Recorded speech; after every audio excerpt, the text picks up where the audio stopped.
So here we are already in week 5 of the regular season in this connected franchise mode. And still at this point, we're still stuck in second place behind the Cincinnati Bengals. We've got a 2-2 record. They are 3-0-1. Of course, we're trying to take first place. Now, from the last couple of games, as well as the practice in between those games, with the XP I got, decided to use it on my man coverage, make it an 85 to 86. Now, I know I'm a safety. I should probably do it on my zone coverage. But look, I like running plays where I personally have to, cover a guy one-on-one. And so I decided to upgrade that a little bit and see if that will help us out some. Now, we played 3 games in a row, all of our divisions. We're playing the third and final one now, and that is against the Cleveland Browns. And you guys saw the stats right there. Johnny Manziel, or I should say Johnny Football, is just killing it right now. I think he is second place in passing yards in the NFL, and a completely different story from what's happening with this guy in real life, man. And I really hope this guy can get things turned around, because I really want to see this guy shine and put on a show in the NFL. So hopefully he can turn things around. So in the first possession here for the Browns, they went 3 and out. We didn't let anything up. So we're jumping into their second possession now. Our first possession on offense, obviously, we couldn't put up any points now. For the Browns, you can see Isaiah Crowell, the running back. He was able to find the big hole there and get a big rushing play out of it, and puts the Browns all the way down at the 8-yard line. So second and goal. Manziel's trying to go to the flats, back to Crowell, and I am not letting that up. I am there to just absolutely destroy Crowell's legs and not let anything up. And you can see the little pop-up it said right there. That was my 15th tackle this season, at least my 15th solo tackle. So third and goal, obviously looking to take a shot at the end zone. And look at this red zone defense, man. Sharice Wright gets the pick in the end zone, saves any points from being put up on the board, and that is an absolutely massive stop for this defense. Now the next possession for the Browns, it continued to go downhill for Johnny Football. He fumbles the ball. I believe it was a forced fumble by Elvis Dumerville. It only took a couple of plays, and the man, Steve Smith Sr., gets a 6-yard receiving touchdown. For the Browns, their next possession, it kept getting bad for these guys. 3rd and 11, it is again Sharice Wright getting his second pick, and that is now the 3rd turnover already for this defense. And things are not looking so good for these guys. I mean, it only took 1 play for the offense as well. And of course, who else than the man still putting in work at an old age, Steve Smith Sr., a 22-yard receiving touchdown. Make that 2 for him now on the day, putting us up by 14-0. Next possession, Johnny Football. I don't know what this guy is doing. I thought the stat said he was 2nd in the league in passing yards. And this guy has already thrown 3 interceptions. That one went to Will Hill, and he also has fumbled the ball. And I mean, he is not putting his team in a very good position to win right now. At the end of the first quarter, we are up by 21-0, and it is starting to look like a blowout very early on. So, 3rd and 4, the Browns, obviously, they're trying to get something going for them. Let's see what Johnny Football does. He's taking a shot deep, and he finally was able to find the hole in this defense. Travis Benjamin was able to beat Ladarius Webb one-on-one in that coverage situation right there. Finally, the Browns are finding some life, going up 7-21 now. In our next possession, we did put up a field goal, so we're still at least, putting some points on the board. And for the Browns, man, 2nd and 12, look at me laying a massive hit on the tight end. That is Gary Barnage. And I'm just not letting up any of these flat routes. I mean, I'm just not going to do it. So 3rd and 19, we're at the 2-minute warning now. And just look at this rushing defense. Terrell Suggs, again, this guy is still putting in work as well, stopping the Browns from letting anything up. And that now takes us into the second half. 1st and 10. Look at me coming right through the hole. That is me and Darryl Smith taking down Isaiah Crowell. And again, this defense, man, especially the run defense, we are just too good. And we just constantly make plays. And we constantly make stops. And as I say that, just look at this. Will Hill comes in on the blitz, gets the safety, an additional 2 points for this team. And in the 4th quarter, things are not looking so great right now for the Cleveland Browns, up 33-7. And from the past couple of games that we've played, our defense has played at such a high level, like we are right now. The only problem is, the reason we lose those games is because our offense wouldn't be able to put up anything on the board when we got all these crazy good turnovers. I mean, the offense just never produced. But finally, I guess they found what they needed to finally get points on the board, because 33-7, I think it's safe to say our offense finally understands how to put points on the board.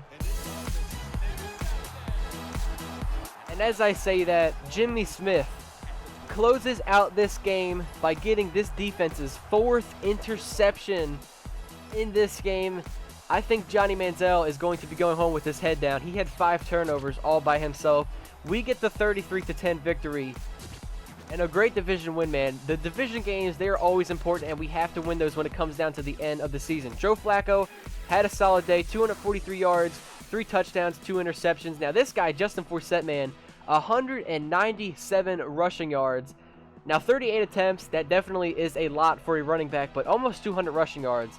Crazy good day for that guy. And of course the monster, Steve Smith Sr., just still doing his thing. 7 receptions for 111 yards and 3 receiving touchdowns.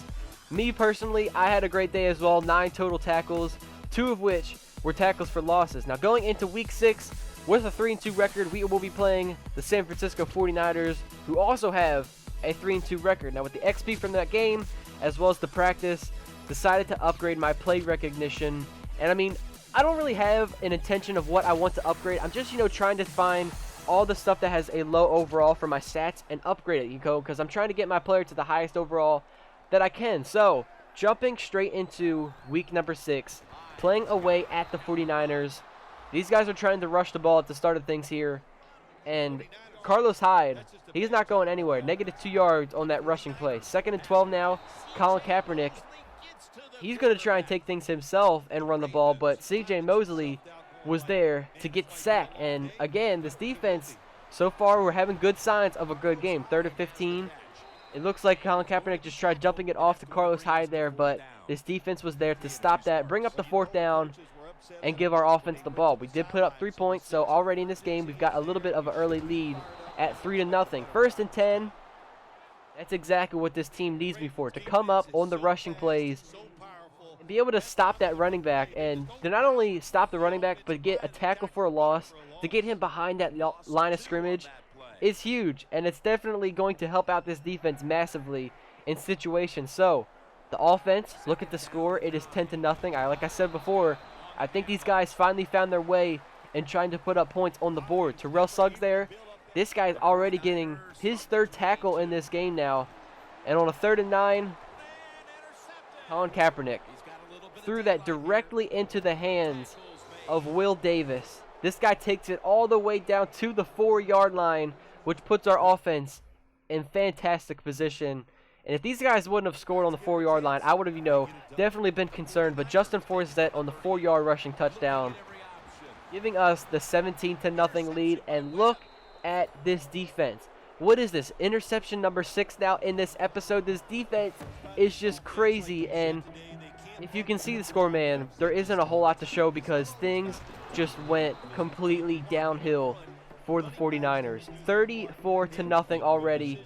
And I mean, like I said, there's just not a whole lot to show because these 49ers, they were not playing football. Let me tell you, even though these guys were down 34 points, they just constantly fed the ball to the running backs. They hardly threw the ball whatsoever this entire game. Don't ask me why, but obviously I don't know what their game plan was, but it wasn't working.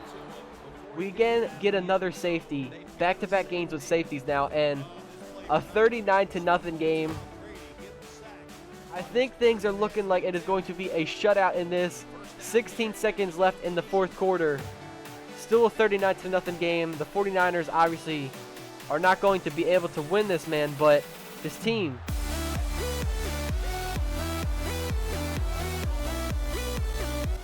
Kendrick Lewis comes in from the backup position at free safety, gets the game-sealing interception.